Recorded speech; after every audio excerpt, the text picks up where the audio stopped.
Saatnya Anda menyaksikan Kompas Bisnis, Saudara, bersama saya, Yan Rahman. Saudara, rasio utang Indonesia terhadap PDB meningkat jadi 40,54% pada tahun 2025. Meski meningkat pada tahun sebelumnya, Menteri Keuangan Purbaya Yudisadewa bilang posisi utang saat ini masih dalam kondisi aman dan terkendali.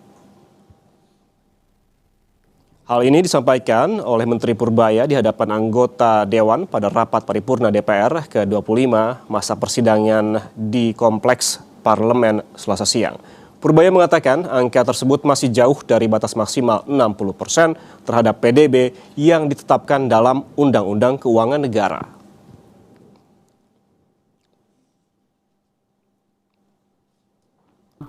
Pemerintah menegaskan bahwa meski rasio utang meningkat dari 39,81% PDB di tahun 2024 menjadi 40,54% PDB di tahun 2025, posisi ini masih jauh di bawah batas maksimal 60% PDB sesuai undang-undang, sehingga APBN kita tetap aman dan terkendali. Dengan strategi ini, pemerintah optimis rasio utang dapat dikendalikan bertahap sambil menjaga keberlanjutan fiskal dan agenda pembangunan kita. Rasio utang pemerintah tahun 2025 naik jadi 40,54% terhadap PDB, naik 0,73 poin dibanding tahun 2024 yang sebesar 39,81% terhadap PDB. Menanggapi kenaikan ini, Menteri Keuangan Purbaya Yudisadewa menyiapkan 4 skenario untuk menekan rasio utang, di antaranya konsolidasi fiskal bertahap, optimalisasi penerimaan negara, peningkatan kualitas belanja, dan pengelolaan portofolio utang secara aktif lewat debt switch, buyback, dan konversi pinjaman. Sementara itu, Saudara, Bank Indonesia melaporkan posisi utang luar negeri Indonesia pada Mei 2026 naik jadi 444,4 miliar dolar Amerika Serikat. Purbaya menegaskan kemampuan bayar Indonesia sangat kuat. Utang luar negeri pada Mei 2026 sebesar 444,4 miliar dolar Amerika Serikat atau setara 8.043 triliun rupiah yang merupakan rekor baru. Menurut Purbaya Yudisadewa, Menteri Keuangan, kondisi utang tidak dapat dinilai hanya dari nominal, melainkan harus dibandingkan dengan ukuran perekonomian nasional. Selain itu, Purbaya menegaskan tidak ada alasan untuk meragukan kapasitas fiskal Indonesia. Orang itu dilihat dibanding dengan size ekonominya kan, sama dengan kalau satu perusahaan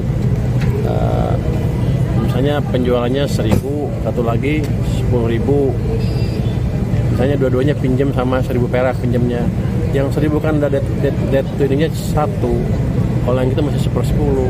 Jadi yang 1/10 aman kan gitu kira-kira. Jadi kita selalu bandingkan dengan size ekonominya. Jangan nominalnya aja. Posisi utang luar negeri Indonesia pada Mei 2026 tercatat sebesar 444,4 miliar dolar Amerika Serikat atau setara 8.043 triliun rupiah. Secara tahunan ini tumbuh sebesar 2,1% year on year, lebih tinggi dibandingkan dengan pertumbuhan pada April 2026 sebesar 2% year on year. Rasio utang luar negeri pada Mei 2026 terhadap PDB adalah sebesar 29,9%. Menurut Bank Indonesia, perkembangan ini dipengaruhi oleh pertumbuhan utang luar negeri publik, baik pemerintah maupun bank sentral, di tengah kontraksi pertumbuhan ULN swasta yang lebih rendah.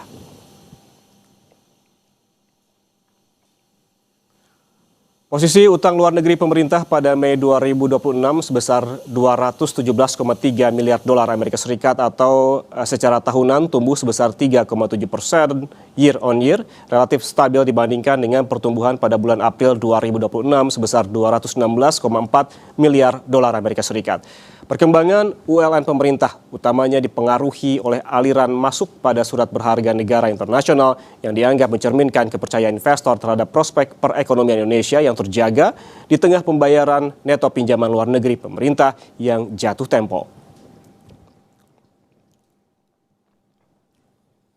Berdasarkan sektor ekonomi, utang luar negeri pemerintah dimanfaatkan antara lain untuk mendukung sektor jasa kesehatan dan kegiatan sosial sebesar 22%, kemudian administrasi pemerintah, pertahanan, dan jaminan sosial wajib sebesar 20,6%, jasa pendidikan sebesar 16,2%, konstruksi 11,5%, serta transportasi dan pergudangan 8,5%. Hampir seluruh utang luar negeri pemerintah merupakan utang jangka panjang. Sementara itu, peningkatan utang luar negeri Bank Indonesia didorong oleh kenaikan kepemilikan non-residen terhadap instrumen moneter sekuritas rupiah Bank Indonesia atau SRBI.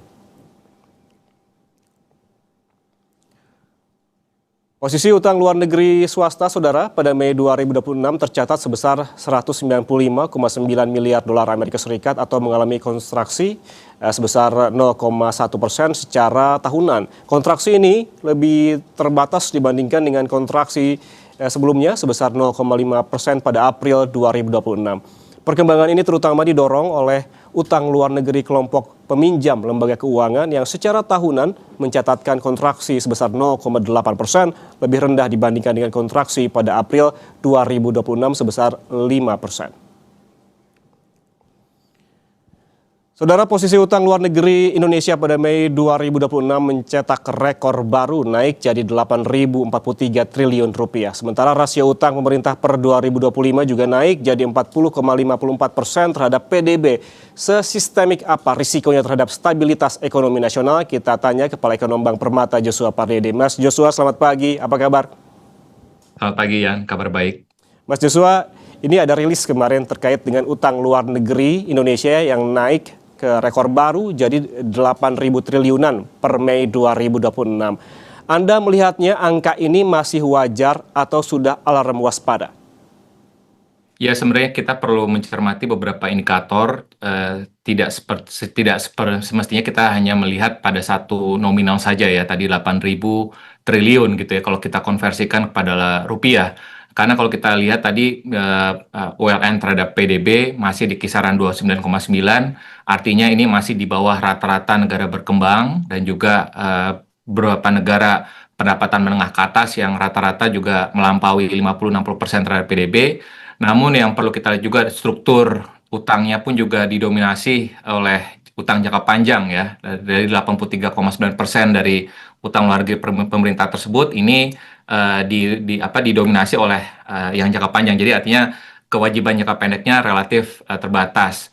Dari sisi rasio pembayaran utang terhadap ekspornya pun juga masih terkendali ya. Rasio debt to service ratio-nya pun juga yang tier 1 ini di kuartal pertama tahun ini masih di kisaran 17%-an dan ini masih di bawah ambang batas yang aman ya oleh standar internasional yakni 20%. Namun yang perlu diwaspadai adalah di mana kenaikan dari ULN ini didominasi tadi oleh ULN pemerintah instead of bukannya ULN swasta gitu ya. Artinya ini yang harus kita lihat lagi seberapa cepat karena kalau kita lihat tadi kecepatan dari ULN pemerintah ini apakah sudah bisa kita sandingkan dengan kualitas dari pertumbuhan dari pertumbuhan ekonomi kita gitu ya. Karena ini yang harusnya mendrive ataupun yang semestinya menjadi motor pertumbuhan itu justru adalah swasta, tapi kelihatannya beberapa waktu terakhir ini swasta justru malah wait and see dan cenderung menahan diri untuk melakukan ekspansi, sehingga ini yang harus kita lihat bahwa ini mungkin bisa menjadi lampu kuning ya, artinya belum jadi darurat tapi alarm bahwa kondisi ini apakah ini akan sustainable ke depannya, karena tentunya ruang fiskal pemerintah pun juga tidak akan bukannya tidak ada batasan gitu ya, tapi ini yang harus kita lihat bersama bahwa bagaimana meningkatkan juga ekspansi dari sisi swastanya. Oke, berarti ini sudah lampu kuning dan juga memang patut untuk diwaspadai atau dicermati oleh pemerintah dan juga Bank Indonesia bagaimana langkah ke depannya. Anda juga sempat menyebutkan atau menyinggung Mas Joshua soal kenaikan utang ini dipengaruhi oleh pertumbuhan utang luar negeri pemerintah dan juga Bank Sentral. BI bilang kenaikan ini didorong oleh aliran dana investor ke SBN internasional. Apakah statement ini bisa diartikan kepercayaan investor yang mulai perlahan kembali, Mas Joshua? Ya, nggak bisa kita literally mengatakan hal itu juga gitu ya. Sekalipun memang it's a good thing bahwa foreign investor udah masuk ke global bond dan juga SRBI. Tapi yang perlu kita ingat juga apakah itu sudah berdampak signifikan kepada rupiah, yang dimana kita melihat bahwa rupiah masih bertengger di 18.000 per dolarnya. Artinya kembali lagi kalau kita melihat dan juga kita lihat juga adalah instrumen foreign inflows ya di SRBI ini kan sampai dengan year to date saja sudah mencapai hampir 9 miliar US dollar gitu ya. Artinya bagaimana cost ataupun beban yang harus dipertimbangkan juga oleh Bank Indonesia, karena kalau kita lihat dari sisi misalkan imbal hasilnya SRBI 9 bulan dan 12 bulan itu rata-rata cukup tinggi juga ya untuk bisa menarik daya tarik investor asing tersebut. Bahkan yang 12 bulannya SRBI itu sekitar 7,66 ya pada lelang tanggal 15 yang lalu kemarin gitu ya. Jadi artinya ini juga akan menjadi burden juga buat Bank Indonesia, dan juga tentunya tadi dari sisi global bond pun juga sama ya, bahwa di satu sisi memang ini inflows, tapi tentunya akan ada beban bunga yang harus dibayarkan oleh pemerintah kepada investornya. Jadi ini bukan literally it's a good news, tapi tentunya ini yang harus kita lihat, kepercayaan itu penting, tapi ini juga menjadi bacaannya adalah bahwa kalau misalkan masuk ke SRBI ataupun ke global bond, berarti kan ada potensi juga ya bahwa kalau misalkan investor asing melihat bahwa ada kondisi yang tidak kondusif, tentu kan karena di pasar modal tentunya investor ini bisa keluar kapan saja gitu ya. Jadi ini yang harus kondusivitas dari kebijakan ekonomi domestik kita ini harus kita jaga gitu, agar jangan sampai tadi memberikan sentimen yang negatif ya kepada para investor asing tersebut.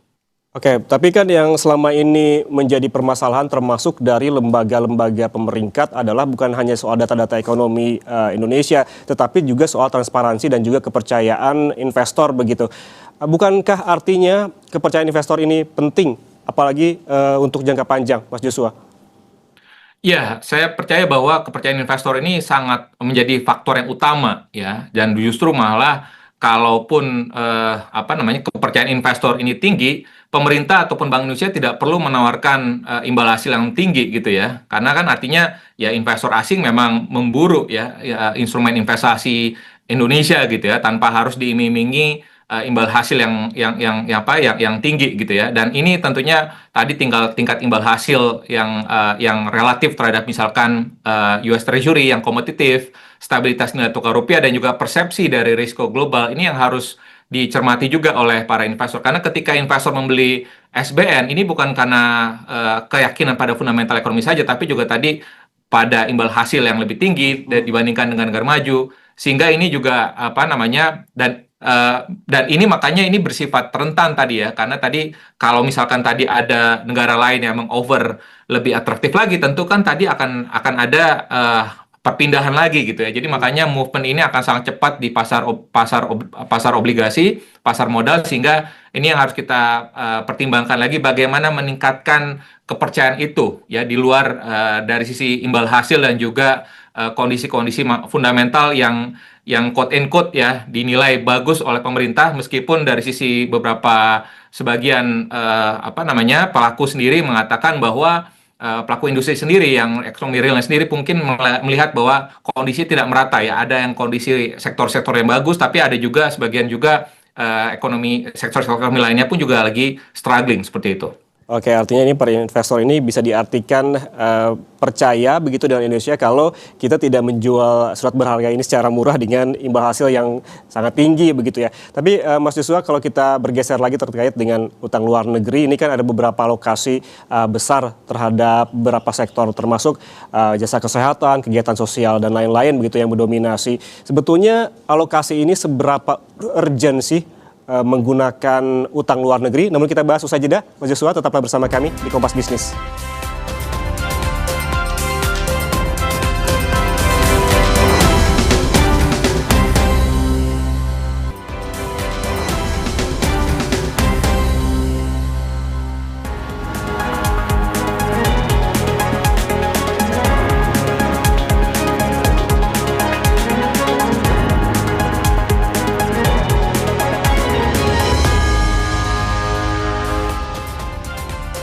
Saudara, posisi utang luar negeri Indonesia mencetak rekor baru, naik jadi 8.000 triliun rupiah pada Mei 2026. Sementara rasio utang pemerintah per 2025 juga naik jadi 40,54% terhadap PDB. Kita lanjutkan perbincangan dengan Kepala Ekonom Bank Permata, Joshua Pardede. Mas Joshua, tadi saya berbicara soal alokasi. Alokasi terbesar utang luar negeri pemerintah ada pada jasa kesehatan dan kegiatan sosial sebesar 22%, serta administrasi pemerintah, pertahanan, dan jam sos wajib 20,6%.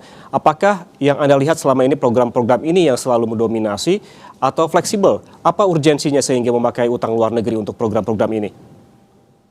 Ya, kita juga perlu melihat juga apakah ada kemungkinan adanya multilateral eh, partnership ya, ataupun juga misalkan suntikan dana dari lembaga donor gitu ya, terkait dengan program-program prioritas terkait dengan kesehatan, pendidikan gitu ya, yang menjadi target sektor dari lembaga-lembaga internasional tersebut ya, untuk bisa meningkatkan tadi scale dari negara-negara berkembang seperti Indonesia. Tapi tentunya yang perlu kita lihat lagi tadi bagaimana seberapa cepat ya ataupun seberapa produktif dari sisi alokasi dari utang luar negeri pemerintah tersebut ke sektor-sektor tersebut ya. Apakah bisa mengelevasi tingkat dari sisi pendidikan ya, tingkat kesehatan kita semakin lebih baik, kualitas pelayanan kesehatannya. Tentunya ini harus kita evaluasi juga ya. Artinya kembali lagi, apapun dari sisi peningkatan utang luar negeri, baik itu pemerintah, khususnya pemerintah, ya ini harus dievaluasi dari sisi pemerintah sendiri. Sekalipun tadi kalau kita lihat dari ukuran-ukurannya,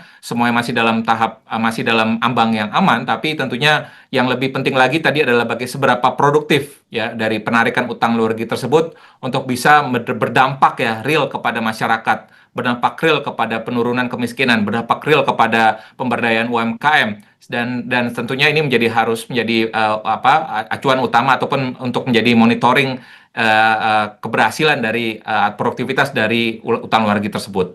Oke, penting sekali begitu ya, dilakukan evaluasi terhadap alokasi utang luar negeri, bagaimana ini mengucur begitu kepada sektor real.